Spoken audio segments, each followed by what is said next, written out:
No, I'm joking. Welcome to the Cognac Room, an uninhibited drink-infused podcast about adulting and male and female interactions. Pull up a chair, pour up a glass, and let's discuss. Pretty much. He chose. What's up, y'all? That's because it's been hotboxed already. What's up, y'all? How's your day? Man who plays the blame game. That's something new. What's up, Mr. Christian? We got my man. So listen, everybody knows me. Go ahead and introduce yourself, Petra. They know you too, but They know me too. So let's introduce. Let our guest introduce himself first. Introduce yourself. Hello, my name's Curtis, Seawall, also known as El Guapo. Yeah. Oh, El Guapo, okay. All right. So little quick backstory here. My man Curt, me and this man go back years. We go back to high school. Is it? It was after high school. Okay. Yeah, music is where it started. Yeah. Music. But we went to the same high school. Yeah. Yeah, that's what it was. Well, what part I spent there. But yeah, so this guy was he was the studio, he was the engineer, he was the producer, listen. He had all the hats. All the hats. But yeah, man, it's good to have you on here, brother. Man, I appreciate you having me here. Love having guests. Thank you. And here comes the question of the day. I think it's becoming a tradition to allow the guests to present the question of the day. So the question of the day can be anything that you want to discuss, that you want to know some damn answers to. I'm fine with the one you had. Oh well, we can go with that then. What can I make it a 2-part question? Oh, sure. Of course. All right. Number 1, why don't black folk camp? Enjoy the outdoors, because that's what it's there for. Uh-huh. Okay. And why don't black folk hunt? I might not be black, man. Why are you not black? I've gotta know. If it's a question of why don't black folks do these things, Yeah. I love the outdoors. I'm very outdoorsy. Okay. I like to build fires, cut wood and shit. You know what I mean? That sounds like work to me. Yeah, it's a little workish. It's a little workish. It's a little workish, but I enjoy it. I've been camping like on two occasions. It wasn't bad. I haven't gone hunting yet, but I want to go. Man, we gearing up for turkey hunting. You want to go? Hell yeah. You want to go? You goddamn right I'm going. I would definitely go, bro. I'm not against camping. I would rather it be a little glamping. You know, like I would rather have the little tents and not the little tent, but the big tent thing where it's a bed and I don't have to actually sleep on the ground. I can sleep on the air mattress. But I'm not against it. I'm not a girl who's scared of bugs, and of course I don't like snakes. But I'm not like I'm not that girl. So I'm all right with it. I fish. I do all of that stuff. So I'm not against camping. But I do know that for black women, camping sounds like being outside in the heat and bugs. Yeah. And I say that because my best friend, I love her dearly, but she is ridiculous when it comes to a bug. It's bananas the way she acts like a 2-year-old about a bug. So I feel like I will speak for the black women when it says it's the heat and the it's so hot out here part and bugs. Yeah. Yeah. Other than that, that doesn't bother me. I'm down to go camping. I wouldn't mind. And I know a lot of black people. I know a lot of black people that fish. That's outdoorsy. Yeah, but fishing, that's great fishing. Fishing is, I think that's innate in black people, to tell you the truth. Yeah. I think that's survival one of the things skills that we do. Yeah. Yeah, that's facts. That's facts. So, okay. So, have you not encountered any black people who were willing to go camping with you? Oh yeah, but plenty. Well, not black people to go camping. I got black, like I have older. We have a hunt club, so I have older black men who hunt. But these guys are, they're in their late 60s. Mm-hmm. My uncle's 74, and he's still out there tromping through the woods. Oh wow! But he's getting older, and there's nobody that's younger that's coming in there spot to learn these skills because. I tell my wife all the time, I was like, there's nothing better for the soul than being out in the woods. Yeah. Oh, I mean, you can take a walk in the park in the city and all that, but actually being out in the woods and seeing turkey tracks, coyote tracks, and these things, going out there at 4 a.m, you hear coyotes howling all around you.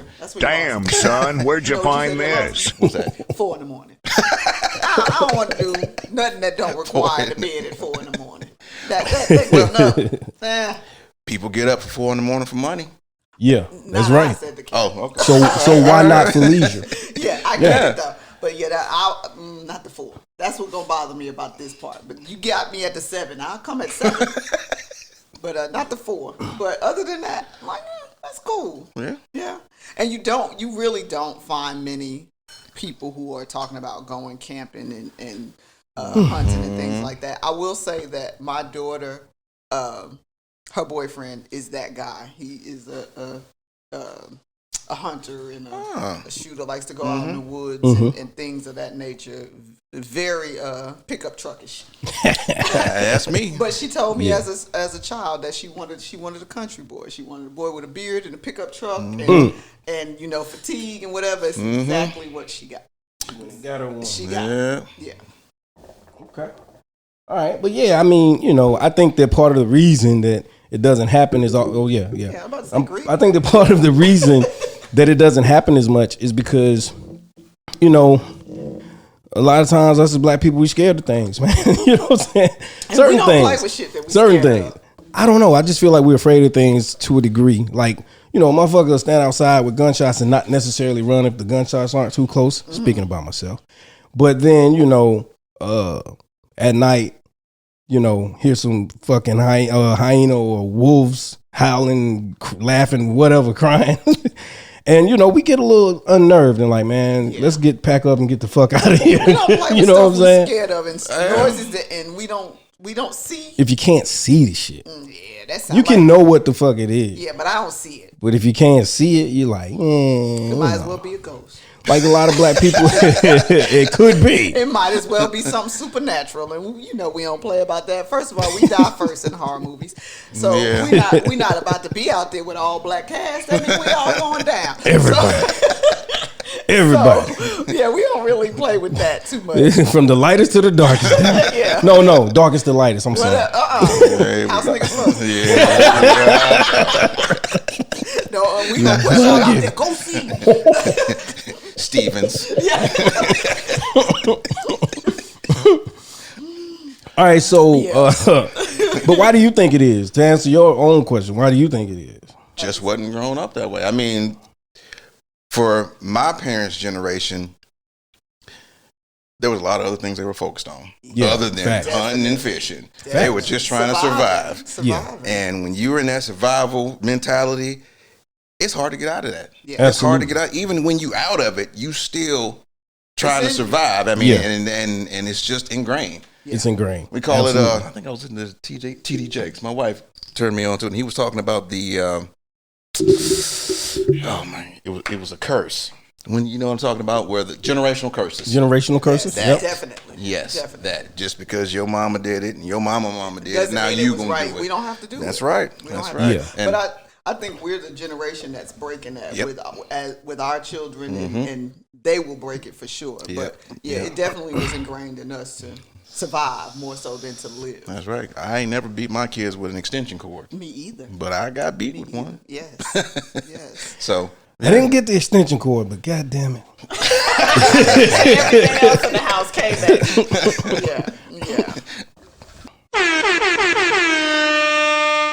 Yeah. So the topic is in the question form, and it is, does marriage destroy the romance in relationships? I know of too many people who, prior to getting married, they were fine. They were happy. Even if they lived together, most of them did, things were great. Things were good.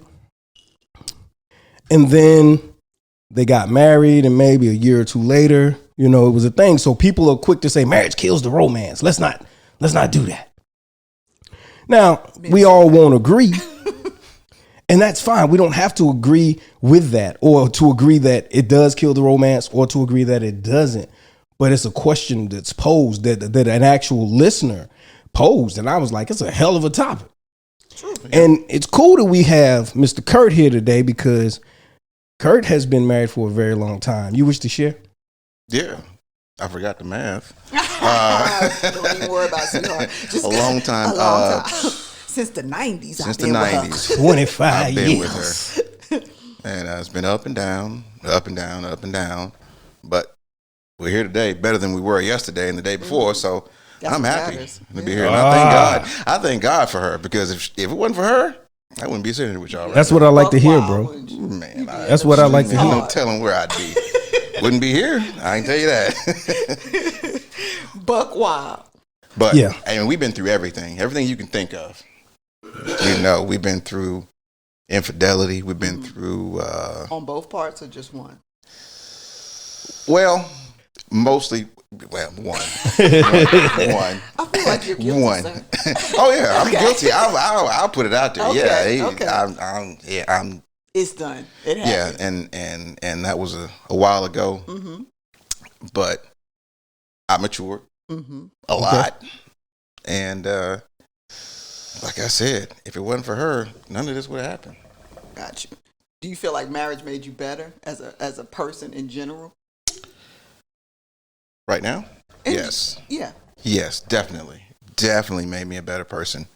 When I was younger, my thoughts wasn't even about marriage. It was a handicap. I was selfish, immature. And one of the things I told her was that women evolve and men really don't. Men kind of stay where they are. You know, we evolve. But it's later. Yes, it's a very long process with men. Yes, women evolve. You know, and it just happens for them. Yeah. We have that baby or that husband, and it's like, I have to take care of him, and then it's, have a baby, so I have to take care of them. And I think that's how it happens. Yep. Yeah, that's exactly it. Yeah. So we did the math earlier, and the math was like, look, I'm like, you guys have been together 25 years or so. Yeah, my daughter's is 20. My oldest is 23. Okay. 23. And out of that, you've been married about what, 16, 17? 17, yep, something like that. Damn, bro. Damn, son. Wait, hold on. Where my drop at? Damn, son. Where'd you find this? Like I always say, y'all know I got to pick with him. And that's not because of me. Jay been married a lot, but he ain't never been around the bin a few times. He only been in the bin. He only been in there. I was in a corner of the bin, and I was cool in that corner. I was going to make my way around the motherfucker, but hey. You got caught. I got kicked out. Get the fuck out of here. So he might have been married more, but he ain't been around the bin a few Ain't been around the bin. Yeah. All right, so what's your take on it, brother? Does marriage kill the romance? No. Marriage does not kill the romance. No. I don't agree with it either. No. Marriage does not kill the romance? In your marriage, no? Mm-mm. So there was not a change. There was not a shift from we're dating or we're living together, shacking up, and now we're married. Like there was no significant change in the romance. That's what I'm hearing. It wasn't a change in the romance. What it is the change of comfortable, being complacent, same thing over and over again, and just, I mean, if you try to do the same things you did when you first met, and you keep doing that, it's going to get old. I mean, you got to mature and then evolve with the woman to understand. Here we go. What she needs, and at the beginning, it's more physical. Yeah. When you get along the lines for a woman, it is physical a little bit. Yeah. But it's more emotional. It's more that connection. Yeah. See, and that's what keeps it. That's that thing, that connection. Yeah. I'll say in my marriage, we didn't change, as y'all can tell with the kids going, they just kept coming. Mm-hmm. But no, like that part of us, the romance, did not die until there were health issues and he had issues with himself, not with me. Right. But I felt like they were with me. Oh, if you're not gonna smoke it, pass it back. Can you give me a second? Okay. I'm like, hey, you still had it in your hand. That's what she said. But so like before that, oh my God, no, the romance was so alive and kicking from the day that it started kicking until it stopped, and which was like basically 2 years before the end. Okay, when y'all talk about romance, you mean like the sexual part of it? No, I mean the whole thing. The whole like because romance isn't Just limited to sex. right, Yeah. right. Okay, I'm Yeah, just making the sure. whole- I'm the not whole talking about spectrum. Yeah, of I'm not romance. talking about just the sex. I'm talking about the romance in general. It did not die with us. I often say I was very lucky. I was blessed. I probably won't ever get that again in life because God ain't gonna do that to somebody twice when people out here ain't never had it.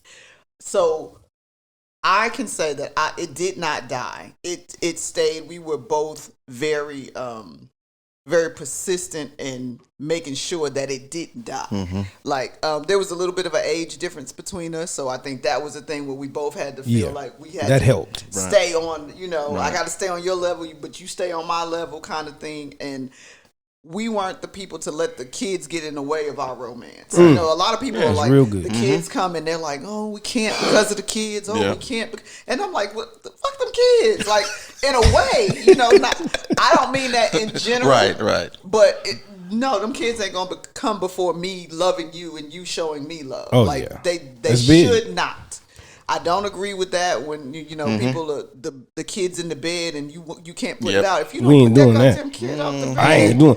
But see, some people too. Honestly, some people, it may not stop the sexual experience from happening, but it's like you're making too much noise. Why you going so hard? The bed gonna hit. Nope. Oh, I can't moan. kids I it was can't. You know what I'm monsters saying? in there. I got to be in there whispering. Oh my God! like you know what I'm saying?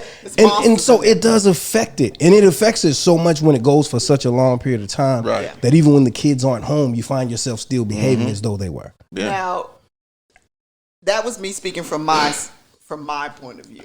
I'm gonna address this to you because I don't think that might have been the same. That might have been his response if he was here, because at a certain point he stepped outside of our relationship, and when he did, even though I felt like we never stopped and we really didn't, everything was fine. When he stepped outside, when we talked about it and tried to get to the heart of the problem, his was, I feel like I'm just here to go to work and be the provider. Damn. And I had to take a moment and step back and was like, wow, it does look like that when you think about our day-to-day life. Right. Even though we're still doing the bedroom stuff, we're still having quality time or whatever, our main focus did get to be are the kids going there, but we were still having this. But to him, it was like he was last on the list, Right. even though things were still happening for us and between us, he seemed like it was last on the list. You said that you stepped outside.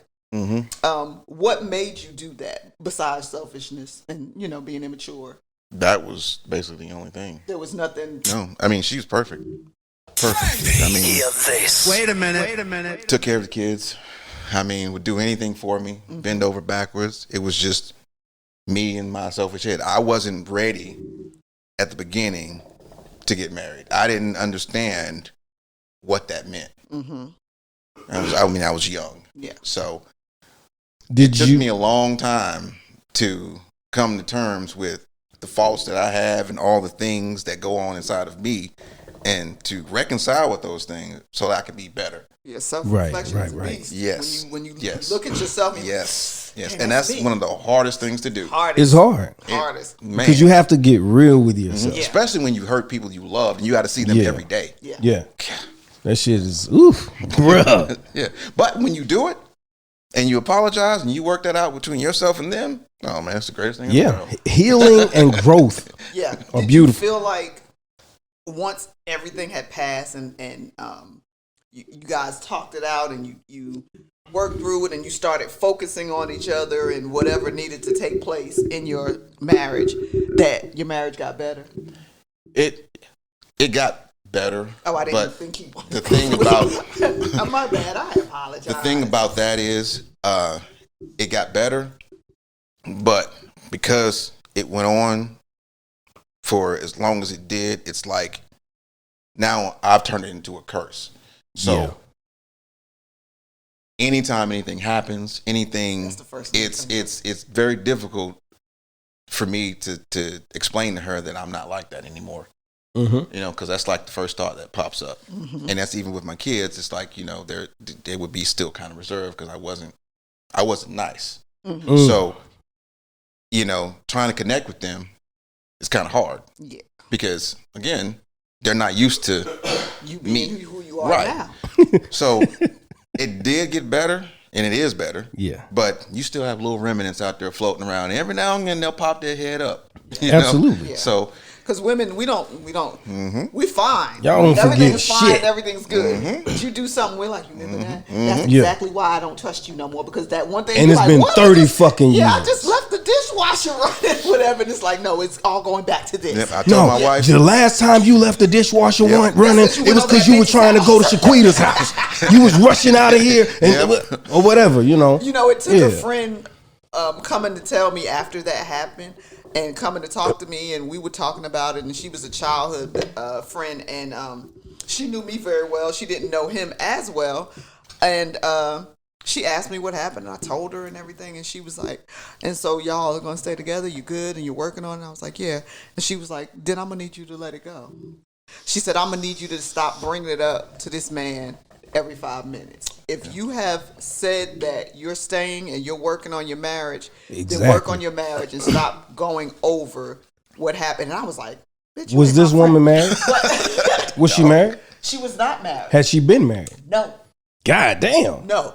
And but I, again, like you, I was young and I had been hurt. And so to me, it was like, no, I'm not going to let it go, whatever. But it took me a minute to sit back and think about where she was coming from. Like, would I want to hear it over and over again in the way that I was doing it at that point? I was doing it out of anger. Like, I was angry a lot. And so it came to him as anger.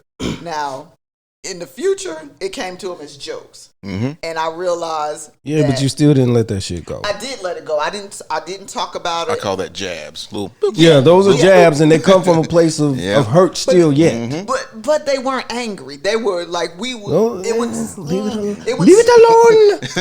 Leave it alone. But I gotta deal with it the way I gotta deal with it in this situation. You can't tell me how to react to how you hurt me. Right. I agree. So I'm staying, and I will stop being angry. I will stop belittling you and things like that. But I'm not going to totally let you forget. But I am not going to let you forget, because if you forget, then you might repeat. So that was my thoughts. If you forget, then you'll repeat. So I shall remind you, not daily, but monthly. I am sarcastic and I'm a jokester, and so that was how it went. But he stopped taking it as like a threat. Like, you know what I mean? It was kind of like, oh, shut up. Like, what, you know what I mean? Yeah, that does happen. And it's good. I'm glad you said that. Yeah, it wasn't as harsh. You know, it was like, we know who we are. We know we've come past that. Nobody can come to us and say, oh, he did this and he did. I'm like, hell, nobody care about that. We're going to sit there and roast each other about it. You're not going to make us feel bad for me deciding to stay, for him doing what he did. That was a moment in our life that we had that we obviously, for some odd reason, need to have, because sometimes you need those things to break up the illusion that you are living in, you know. And illusion. It's an illusion sometimes. Like I said, everybody thought we were perfect. And I never thought we were perfect. I knew who we were. Right. But to everybody else, we were perfect. And that gave him a little tarnish. It made him real to people. Yeah. I got you. Yeah. You know what I mean? He was no longer walking on water. He was no longer walking on water. Exactly. He's sinking a little something. So, okay. In all fairness, I'm going to say this. Playing devil's advocate? No, actually, no. What I'll say is that marriage, I've seen marriage kill romance. I've seen marriage kill romance in my own life, and I've seen it kill marriages in others' lives. The issue is that, like you said, you get complacent, you know, you get comfortable, and so it's like, I don't really have to perform anymore. Yeah. right? So we come into situations performing, putting our best foot forward, and then when we get comfortable, it's like, well, shit, I ain't gotta keep the spotless anymore. You know what I'm saying? I'm glad you said that. I don't have to last as long and give it to you as good because you know what I'm capable of. I don't have to keep myself up because you know what's up under this shit right here. That sort of thing, right? So sometimes it can kill the romance, and the children can be a big part of that. Work and obligations get in the way. So you have to start to do things like schedule appointments to have sex with your spouse, which I honestly, I got to flex my little muscle real quick. I'm a dating and relationship coach now.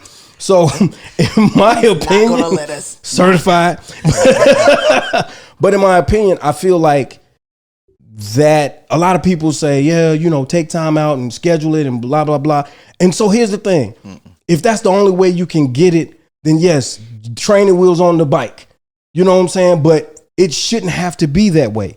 There should still be room for spontaneity. There should still be room, but it takes more effort now because you got him. I wanted a big wedding, a beautiful dress, a big bouquet, and a ring. I got that. So now I'm just throwing my shirt up saying, come on, nigga, I got to do the dishes. Like, no. Wow. No, that happens. That happens. Wow. Dishes don't even walk. That's not gonna happen to them.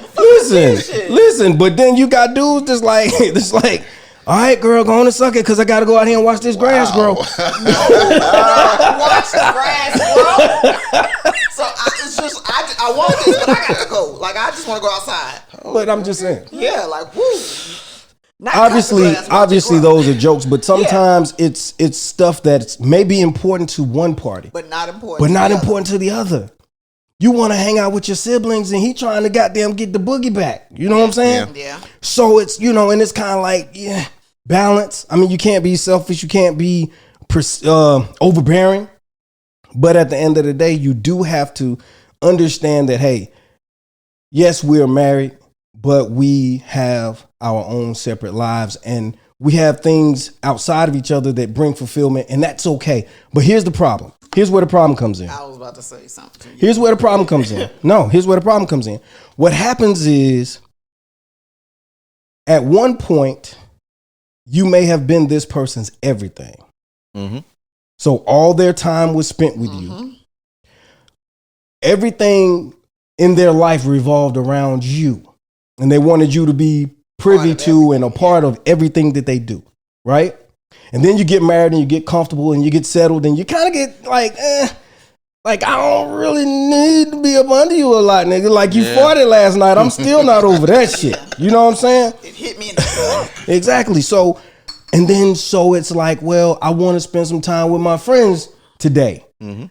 And but here's the thing. Now she's looking at you. He's looking at her saying, well, this is different. That's suspicious.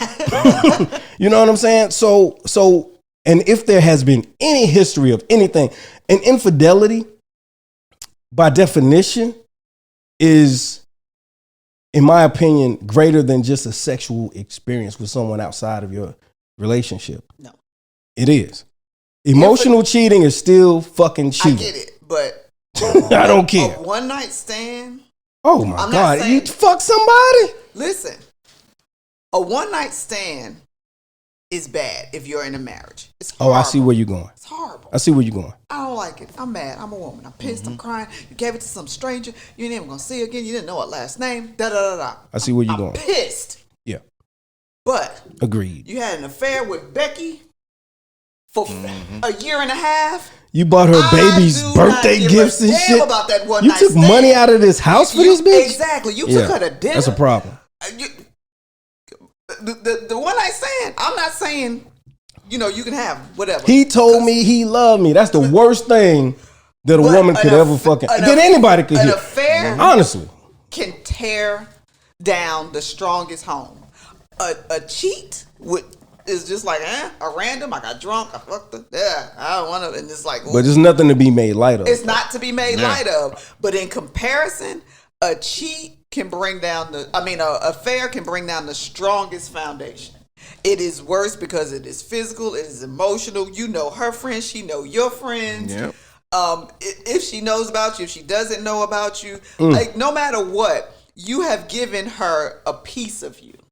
Or but is she the has embarrassment given him a piece of you. So I know a lot of women who have forgiven men for cheating. I know a lot of men who have forgiven women for cheating. But is the embarrassment harder to accept than the actual offense? You know what? Because I hear it all the time. You got me out here looking stupid. Yeah, the embarrassment is a problem, but it's a problem because society makes it a problem for us. In real life, every MFer in these goddamn streets has been cheated on. She's scared to curse now. Motherfucker in these streets has been cheated on. But there are people who have been cheated on and they kept that in their house and they made the sad post and you just didn't know what was going on with them and they never said anything and then they got better and it's fine. Yep. But when you have somebody that cheats on you and you might say, like, world, this MFer cheated on me. I don't know if we're going to make it past this day. Like, I would let that motherfucker go because I wish a man would cheat on me. And it's like, a man has cheated on He you. did. And you knew about it. Exactly. You lying ass peanut head motherfucker. You want to portray this image that you would never and it could never. And most of the time, if you say it would never and you could never, you probably have or you will or you are.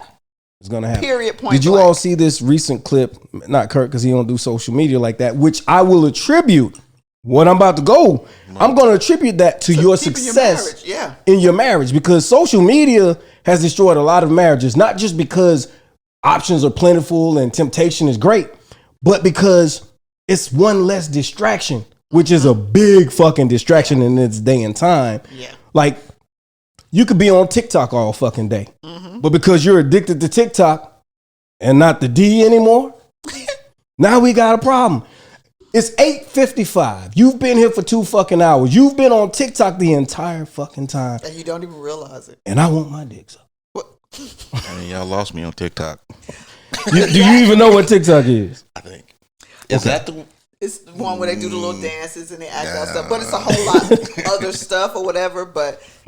It is addicting. Yeah, it can be, but here's the thing. Like, I think that we are under the misconception that in order for a relationship to be successful, you have to be addicted to your person. Now, let me say this: there's nothing wrong with being addicted to your person.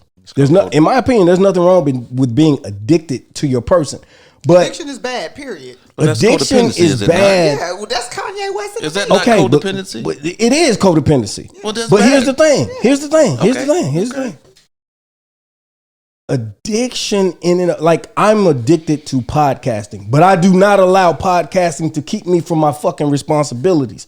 I don't allow podcasting to keep me from my family. I do not let podcasting come in between whatever I might have going on. Addicted, you have a love. No, I'm addicted to it because if I go too long without it, I start itching and scratching and asking where the mic at and do you have some drops and I don't. He's probably telling the truth. So it's Tuesday. Can I go live with the boys? Like shit. He's probably telling the truth. Not Tuesday. See, that's how I fucked up. I had them doing Measure Men one. Listen, Smash is addicted. So what I was, I'm not getting ready to call nobody out. Yeah, I'm calling him out.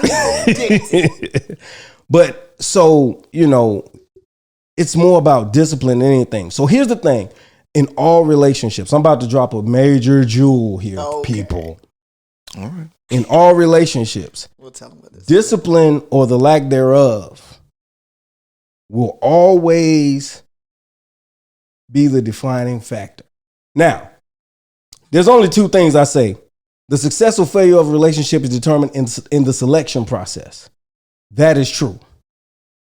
But what you do once you're in it and how you do what you do, that shit plays a major part. So at the end of the day, what I want people to understand is that you can be the most incredible husband, the most wonderful wife, and you're doing the things that you know a good husband should do, or you're doing the things that you know a good woman or a good wife should do, right? But you're ignoring your partner's cues, nonverbal communication, as well as the things they say out of their mouth. Because sometimes we choose to be indirect. I don't know why. Because being direct is definitely the way to go, right? But sometimes somebody will actually tell us what's wrong. I'm speak for me. I was in a marriage, bro. So I was in a marriage. And what happened was this. My woman was telling me what was going on that was creating a problem with us. And I heard her. And I promised to make it better. Okay, I'm going to work on that. I'm going to do better. I'm going to do better. I'm going to do better. And maybe somewhere in my mind, maybe I thought I was doing better. But the shit between my ears and my actions, the shit got lost, right? And so I would find myself repeatedly saying, I don't understand. So what is the problem? Tell me what the problem is. But at this point, it's like 5-6 times in. At this point, she's like, yeah, I mean, I don't know. I don't know what to tell you, Jay. You know what I'm saying? Because I'm getting the information, but I'm not acting on the information. And in truth and honesty, I'm not remembering the shit. You understand what I'm saying? She's saying, like, I'm just going to throw some shit out there. She's saying she wants or needs a little more foreplay. And here this motherfucker go just whipping it out, licking his damn hand and doing that. Come on, you ready? Like, you can't do that. You know what I'm saying? You have to listen to your partner. You have to listen to your partner. Okay, moving from that. What I want to say is this, man. In order for you to have made it as long as you have, and you say that marriage does not kill the romance, there's a formula. And see, this is what people don't like to hear. There's always a formula for success. Sometimes we stumble up on it and it's inadvertent and we don't know. Sometimes you can't even tell a person how you make something work because you just stumble up on it, but it works for you. She brings it out of you. You bring it out of her, whatever, and it just works. But there's always a formula. And if you would go back and just analyze and think about things and look at things, you could actually pinpoint it and say, you know what, the success, how I was able to be successful in the relationship, even though I stepped out, even though this or that happened. So my question to you is, what is it or what was it that you've done or that you do that allowed you, because we just recently, that allowed you to be able to stay in the situation and stay married and now be happy? Because trials gonna come, we know that. But getting over them. And being so you had to, you said it earlier, you had to make some changes. You had to acknowledge some things. But the thing is, man, like, nothing comes without work or effort. We know that. But there are people right now who are suffering, who are fighting. They're drowning and they're swimming as hard as they can, and they keep sinking. And they want answers. They want to know, how is it that Curt got with his girlfriend at the time 20-something years ago, been married 17-something years, all the trials and tribulations, and even through infidelity and whatever else, what people say are the killers of a marriage, today they are happy. I listen. Okay, I listen too.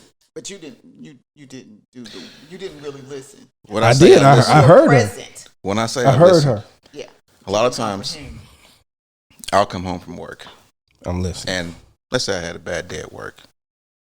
And I mean, we just had to talk about this. It's like, whatever you're thinking about, if you're thinking about something negative, I don't care if you keep it to yourself. It's going to come out. It's going to come out. That's facts. So if I'm at work and I had a bad day and I come home and we're talking and it comes out on her and I see her reaction and I don't sit here in this moment and understand that what I'm saying is making her react this way. So it's me that's making her be this way. And I don't listen, not just with my ears, but with my eyes, and don't, okay, take a step back, brother. What are you doing? Because she wasn't like this until you got here. Until you got here. Until you stepped said into something. this right here. You changed this whole dynamic. That's not the vibe she had been giving you all day through texts and phone calls. What am I doing? I gotta listen.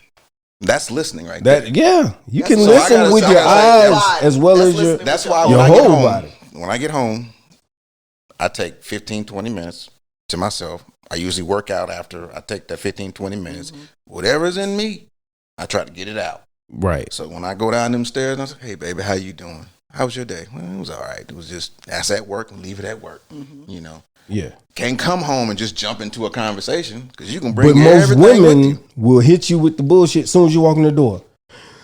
You walk in the door, "Hey babe, how you doing? You know what Larry did today?" See, and that's when I'm on some bullshit. But we know that y'all aren't really listening. We just need to say it in the atmosphere. We already know y'all aren't Tell listening. me that shit before I get home. No, I don't want to tell you before you get home. Nah, tell me that shit. Your reaction. Text it to. Nah. That's what most. But I'm telling I never heard. That's news to me. That tells me there's something else going on. I'm telling you that's what women do, though. That sounds like something else is going on. Really? Yeah. If you're going to hit your man with something like that when you walk in the house. Okay, wait a minute. I wasn't a lot of women don't give a nigga time to decompress, bro. They don't. They don't. They don't. That's where I was going with it. Women tend to feel like you're my person. Mm-hmm. So I'm about to give you everything. I'm a vomit on you about my day without asking you. How was yours? Mm-hmm. What are you doing? What's your mood like? Da da da. And assessing the room, like you just said. You gotta read the room. You gotta read the room. Mm-hmm. See, we've been together for so long that I say to her, if there's something going on with you, that's what I'm here for. Mm-hmm. Vomit on me. Mm-hmm. Let it all out. Let it all out. Just get it out. And then, if you want to talk about it, we can. Mm-hmm. That's fine. Vomiting goes wrong sometimes, bro. You know that. It does. It really You know that. No, that's why you go into it understanding that's what it is. But I will also say that that's what works for him. The main it problem doesn't in work for society everybody. is we want to look at you and go, "Oh, that's what we're supposed to do." So this one, you're not acting like Curt. You have to be. That's not what we're because your man ain't Curt. You know what I'm saying? That works for Curt. But they think that, exactly. and they may not vocalize that's it. What the problem is, but they're thinking it. Like, well, Quita told me that Curt did this and Curt did that. So then it's like, okay, I'm gonna see what this is literally what y'all do, and tell me if I'm wrong. I'm gonna see what he gonna do. So you went into it wrong right there. I'm gonna see what he gonna do. Exactly. That's wrong. You exactly. can't go in there with that because you. No. Yeah, no, keep going, bro. You listen. You're testing them. It's not a good thing. You can't go in there saying, "I'm gonna see what." But you do know that women do that shit. That's almost like right? entrapment. You do know that women do that, right? Yes, I understand that women do that. But if that does happen, there's another conversation y'all need to be having other than that one because y'all are not communicating correctly. But if he doesn't know, then he doesn't even know how to bring that out of you. I understand. And then when a woman, women are real good with this shutting down shit. Mm-hmm. They talk about us shutting down. Oh, I know. Y'all ain't never open. I completely understand. Most of the time, y'all are not never damn. open. It takes y'all years to get open. That's the difference. People just need to be honest. Yeah. If they would be honest, like if I'm shutting down, my wife will say to me, "Why are you shutting down?" Mm-hmm. And we'll have a discussion about why I'm shutting down. As you should. Mm-hmm. If she's shutting down, I will ask her, "Why are you shutting down?" If we're having a difficult conversation, then we can't seem to get eye to eye. Let's not talk about it right now. Let's break for a minute. Let's break. Let's talk. If I feel myself getting like this, let's Netflix and chill. I'm gonna go upstairs. I'm gonna go upstairs. Let me stir it like coffee real quick, and then yeah. Because if you try to and then we fix can talk something in anger, it doesn't work. Fix something when you got all that emotion going. It ain't gonna work out how you want it to. It never does.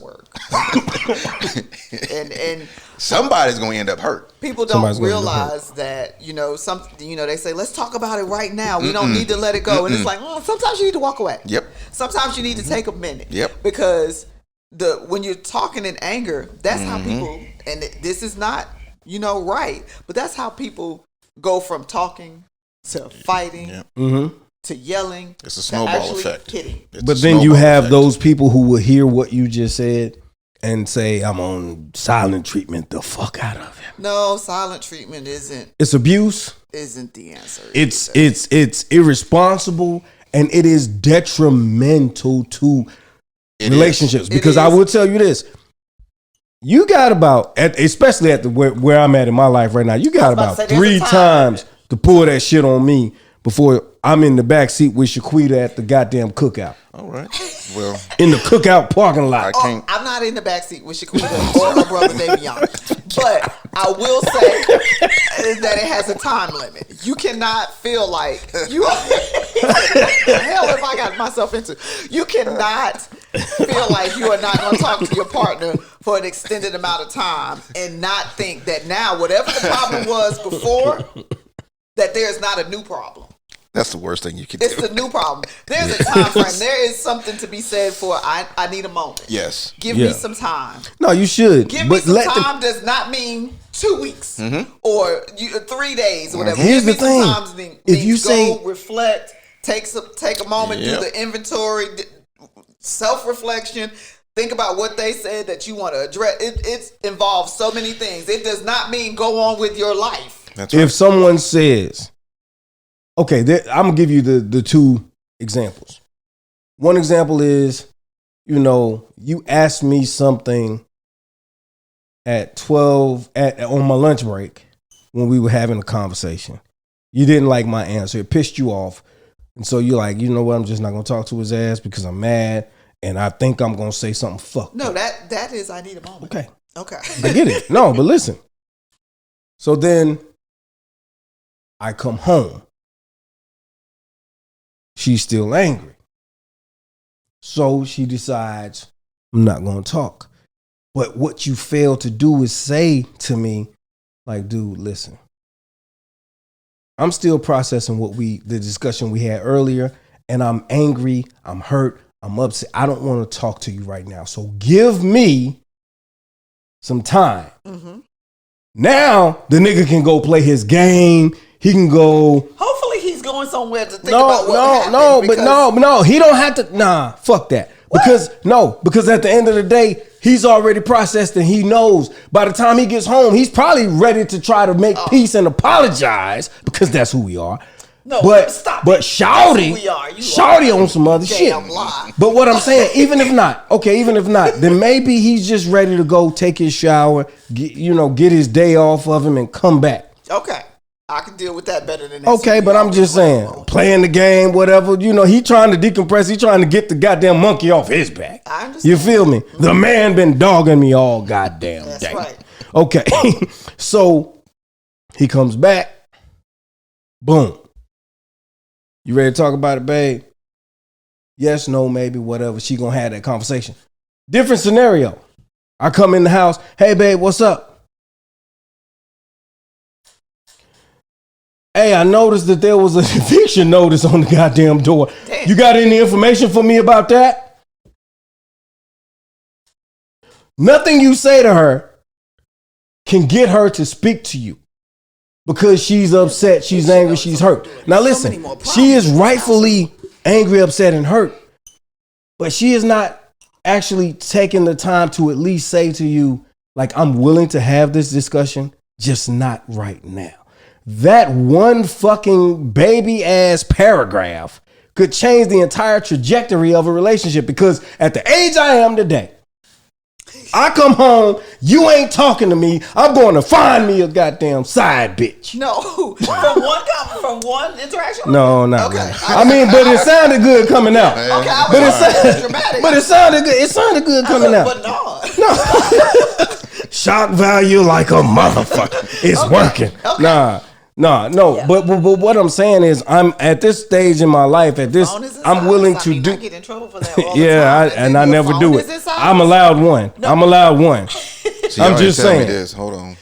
Stop woman minding and let me man brain you for a minute or two. Woman minding, man brain, so damn stupid. But no, like seriously, you have to at least, I call it fighting fair. You have to fight fair. You got to fight fair. Clean. You can't fight dirty. And here's the thing. Set a time. Don't ambush the nigga. Yeah. Or men, don't ambush your lady. Mm-hmm. You know what I'm saying? She's in there. Listen, she's in there doing her toes and listening to some good music. She happy. Scott, she in a and good then place. she in a good place. Going, the ran my 7 miles and all whatever, right? And then here you come in there. Bitch, you a goddamn trip. Exactly. I'm trying to I'm finding my sense so I can get back. You know what I'm saying? But you interrupting it. But don't ambush him, because now he's finally home. He's washed the stink off. He's washed his overthinking off, or the think off. He's in a better place, and now he's at peace, right? And so maybe he just put on the first 48. He loved that show. And here you come. What I find funny is the fact that, now we got a fucking problem. Because after you said that, I shut you down, number one. I just zoned out on you, right? But the thing is, schedule the fight. Schedule the fight. Listen, we have a problem. No, I wouldn't classify it as a fight. So here's the thing. Don't say it a fight. So I refer to it as fight fair. But what I'm saying is schedule it. So here's what that looks like. Okay, babe, listen. I'm not pleased with some things that transpired today. I'd like to talk to you about it, but I understand you just got home. So once you wind down a little bit, whatever. But you can't be indistinct, because the night will flee from you and it won't happen, right? So what you should do is say, can we talk about it tomorrow at lunch? Because tomorrow's Saturday, he ain't working, you ain't working. That's what I say. You know what I'm saying? Can we talk about it tomorrow at lunch? And then maybe you go out to lunch, maybe you make something at the house and sit on the patio, whatever. But then you have this conversation and you say, if you think it might get heated, you should do it at the house. Mm-hmm. But then you make this conversation, you have this conversation and you say, listen, this is what triggered me. This is why I feel. This is what I feel. And this is blah, blah, blah, blah, blah. But he showed up expecting it. He knew it was coming. So to a degree, he had the opportunity to try and prepare himself somewhat, right? All right. The ambush tactic is the worst thing that anybody could for ever anybody, for a man or a woman. Because here it is. I come in the house, you singing and dancing in the kitchen. I smell muffins and chocolate chip cookies. I'm happy than a motherfucker. Listen, I done went to the bar. You feel like it's going to be a good day because what you come in the house to, just the aroma says, good vibe. This is a good day. So I'm thinking it's going to be booty time in a little bit. I'm going to pull out the good liquor. You know what I'm saying? Just in case you didn't know. Just in case. It always goes back to the booty and the cognac. No, I'm just saying because man, we're booty motivated. We're booty minded. Like let's not play these games like it ain't real. It ain't true. It is. And nowadays women are too. But anyway.